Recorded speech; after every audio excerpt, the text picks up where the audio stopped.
بسم اللہ الرحمن الرحیم۔ اصلاح ٹی وی میں ناصر اقبال کا آپ کو سلام۔ سامعین محترم، ہمارا آج کا موضوع ہے یقین اور کامیابی۔ سامعین کرام، کامیابی کے لیے یقین کامل چاہیے، اور یقین کامل کا ہونا اللہ تعالیٰ کے انعامات میں سے ایک انعام ہے۔ تمام موسم ایک جیسے نہیں ہوتے، اور نہ ہی تمام دن ایک جیسے ہوتے ہیں۔ رات کے بعد دن آتا ہے، اور دن کے بعد رات۔ رات جتنی بھی طویل کیوں نہ ہو جائے، بالآخر صبح ہو جاتی ہے۔ زندگی میں اچھے برے دن آتے رہتے ہیں۔ زندگی کا سرکل کبھی خوشی کبھی غمی پر مشتمل ہے، لہٰذا انہیں زندگی کا حصہ سمجھتے ہوئے اس پاک ذات سے کبھی بدگمان نہیں ہونا چاہیے، اور نہ ہی اپنا یقین کم کرنا چاہیے۔ ٹونی رابنز کے مطابق جس طرح میز کی ٹانگیں ہوتی ہیں، اسی طرح یقین کی بھی ٹانگیں ہوتی ہیں۔ یقین ماضی کے واقعات سے بنتا ہے۔ اگر واقعات اچھے ہوں تو یقین اچھا ہوتا ہے، واقعات اچھے نہ ہوں تو یقین بھی اچھا نہیں ہوتا۔ ایک دفعہ ایک واقعہ مشہور ہے کہ ایک مولانا صاحب مسجد میں خطبہ دے رہے تھے کہ جو شخص یقین کے ساتھ بسم اللہ پڑھ کر پانی پر چلے وہ پانی میں نہیں ڈوبے گا۔ اس مسجد میں ایک سادہ لو دیہاتی بیٹھا یہ خطبہ سن رہا تھا۔ کافی عرصہ گزرنے کے بعد وہ دیہاتی دوبارہ اس مسجد میں گیا تو اتفاق سے مولانا صاحب وہی بات ارشاد فرما رہے تھے کہ یقین کے ساتھ بسم اللہ پڑھنے سے بندہ پانی میں نہیں ڈوبتا۔ جب دیہاتی نے یہ بات سنی تو کھڑا ہو گیا اور کہنے لگا کہ آپ سچ فرما رہے ہیں۔ مولانا صاحب نے بہت حیران ہوئے اور پوچھنے لگے وہ کیسے؟ اس نے جواب دیا، 2 سال پہلے جب آپ نے یہ بات کہی تھی، اس دن سے آج تک میں دریا کے قریب جا کر بسم اللہ پڑھتا ہوں اور دریا پار کر لیتا ہوں۔ مولانا صاحب نے کہا، مجھے بھی پانی پر چل کر دکھاؤ۔ وہ دیہاتی مولانا صاحب کو دریا پر لے گیا، بسم اللہ پڑھی اور پانی پر چلنا شروع کر دیا۔ اس نے مولانا صاحب کو بھی پانی پر چلنے کو کہا۔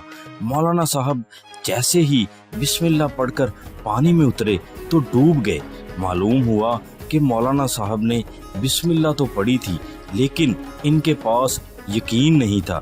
جس کے پاس پختہ یقین ہو وہ پار چلا جاتا ہے، اور یقین کے بغیر والا درمیان میں ہی رہتا ہے۔ جو یقین سے قدم اٹھاتا ہے منزلیں اس کو سلام کرتی ہیں۔ ولیم جیمز کا کہنا ہے، ہماری زندگی میں توقعات کا بہت کردار ہے۔ توقعات سے رویے جنم لیتے ہیں، اور رویوں سے نتائج بنتے ہیں۔ جیسے ایک مثال مشہور ہے کہ 10 دوست ایک ہوٹل میں کھانا کھانے گئے۔ کھانے کی میز پر انہیں خیال آیا کہ آنے والے سال میں جو ہماری توقعات ہیں انہیں لکھنا چاہیے۔ سب نے اپنی توقعات اپنے اپنے کاغذ پر لکھیں اور انہیں ہوٹل کے مینیجر کو دیتے ہوئے کہا کہ ہم 1 سال بعد دوبارہ یہاں آئیں گے، آپ ہمارے کاغذات محفوظ کر لیں۔ جب وہ سب دوست 1 سال بعد دوبارہ اسی تاریخ پر اکٹھے ہوئے تو 10 کی بجائے 9 تھے۔ انہوں نے مینیجر کو بلایا، کاغذات لیے اور اپنی اپنی توقعات کو پڑھا۔ ان سب نے جو توقعات لکھی تھی ان میں اکثر پوری ہو چکی تھی۔ ایک شخص جو نہیں آیا تھا، انہوں نے اس کے کاغذ کو پڑھا تو اس میں لکھا تھا کہ میرے خاندان میں زیادہ تر لوگوں کا جوانی میں ہی انتقال ہو جاتا ہے، اس لیے مجھے لگتا ہے میں اگلے سال تک زندہ نہیں رہوں گا۔ جب انہوں نے اس کے بارے میں معلوم کیا تو حقیقت میں اس کا انتقال ہو چکا تھا۔ اسی طرح انسان جیسا یقین بناتا ہے ویسے حالات پیدا ہو جاتے ہیں۔ اسی طرح یقین کے متعلق ایک فائر واک ایکٹیویٹی بھی کرائی جاتی ہے۔ ایک دفعہ یہ تجربہ حاملہ عورتوں پر کیا گیا۔ جو عورتیں اپنے پختہ یقین کی وجہ سے اس تجربہ سے کامیاب گزریں، ان سے پیدا ہونے والے بچے زندگی میں زیادہ کامیاب ہوئے۔ ایک دفعہ قائد اعظم کہ بھائی نے ان کو خط لکھا جس میں انہوں نے کہا، بھائی یاد کریں وہ وقت جب آپ چھوٹے تھے اور ہماری ماں کہا کرتی تھی کہ میرا یقین ہے کہ میرا بیٹا بڑا ہو کر بے تاج بادشاہ بنے گا۔ دیکھیے بھیا، ہماری ماں کی جو توقع تھی اس نے آپ کو کتنا بڑا انسان بنا دیا۔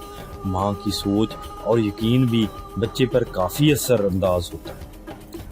آج کی ماں اپنے بچوں میں بے یقینی پیدا کر رہی ہے۔ بچوں کو عجیب عجیب ناموں سے پکارا جاتا ہے، حالانکہ نام کے ساتھ یقین کا بڑا گہرا تعلق ہے۔ جو نام بار بار بولا جائے اس نام کا معنی شخصیت پر اثر انداز ہوتا ہے۔ ایسے ناموں سے منع فرمایا گیا ہے جو عزت نفس کو کم کرے۔ حضرت جنید بغدادی کے پاس ایک شخص گیا اور کہا، آپ اللہ اللہ کہتے ہیں، یہ آپ پر کیسے اثر انداز ہو سکتا ہے؟ انہوں نے جواب دیا، تم گدھے کے بچے ہو۔ جیسے ہی اس شخص نے یہ سنا اس کا چہرہ سرخ ہو گیا۔ آپ نے اس سے فرمایا، میں نے ابھی تمہیں صرف گدھے کا بچہ کہا ہے اور تمہاری یہ حالت ہو گئی ہے۔ جب میں اللہ تعالیٰ کا نام لوں گا تو کیا میری حالت نہیں بدلے گی؟ والدین کے ساتھ اساتذہ کو بھی چاہیے نصابی مضامین پڑھانے کے ساتھ ساتھ طلباء میں یقین بھی پیدا کرے۔ اگر طلباء میں یہ یقین پیدا ہو جائے کہ ہم کامیاب ہو سکتے ہیں تو انقلاب آ سکتا ہے۔ 1960 میں امریکہ کے شہر سان فرانسسکو کے ایک سکول میں 3 نئے ٹیچرز رکھے گئے۔ ایک ٹیچر سے کہا گیا کہ آپ کو جو کلاس دی جا رہی ہے وہ اس سکول کے سب سے زیادہ نالائق بچوں پر مشتمل ہے۔ اس کو ٹھیک کرنے کے لیے آپ کو چیلنج کا سامنا کرنا پڑے گا۔ دوسرے سے کہا گیا، آپ کو اوسط درجے کے بچوں کی کلاس دی جا رہی ہے، آپ کو تھوڑا منظم کرنا پڑے گا۔ تیسرے سے کہا گیا، آپ کو اسکول کے سب سے زیادہ لائق بچوں کی کلاس دی جا رہی ہے، ان کو مزید بہتر بنانے کے لیے آپ کی توجہ کی ضرورت ہوگی۔ 1 سال کے بعد جب ان تینوں ٹیچرز کے نتائج آئے، ان میں پہلی کلاس کا سب سے برا رزلٹ آیا، دوسری کا اوسط درجے کا، جبکہ تیسری کا نہایت شاندار رہا۔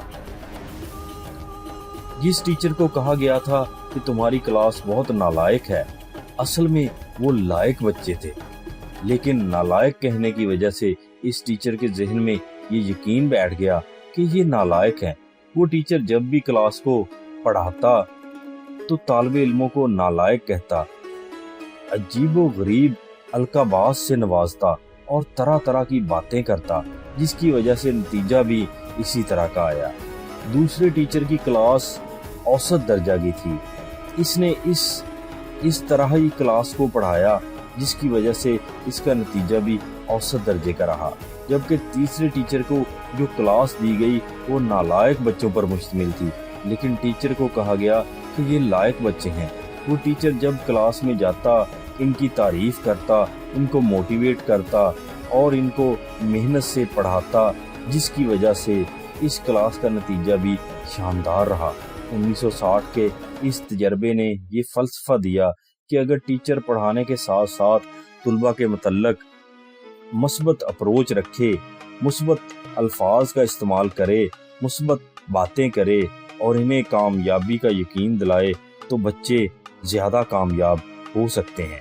ایک تحقیق کے مطابق وہ لوگ جو جرائم کی دنیا میں جاتے ہیں، انہوں نے بچپن سے جرائم کے متعلق زیادہ سنا اور دیکھا ہوتا ہے۔ اسی طرح کے یقین کے لوگوں کی بیٹھک سے ان کے یقین طاقت پکڑنا شروع کر دیتے ہیں۔ سوچ اور یقین کے آپس میں تانے بانے جڑے ہوتے ہیں۔ جس چیز کو طویل عرصہ تک سوچا جائے اور سنا جائے وہ یقین بن جاتا ہے۔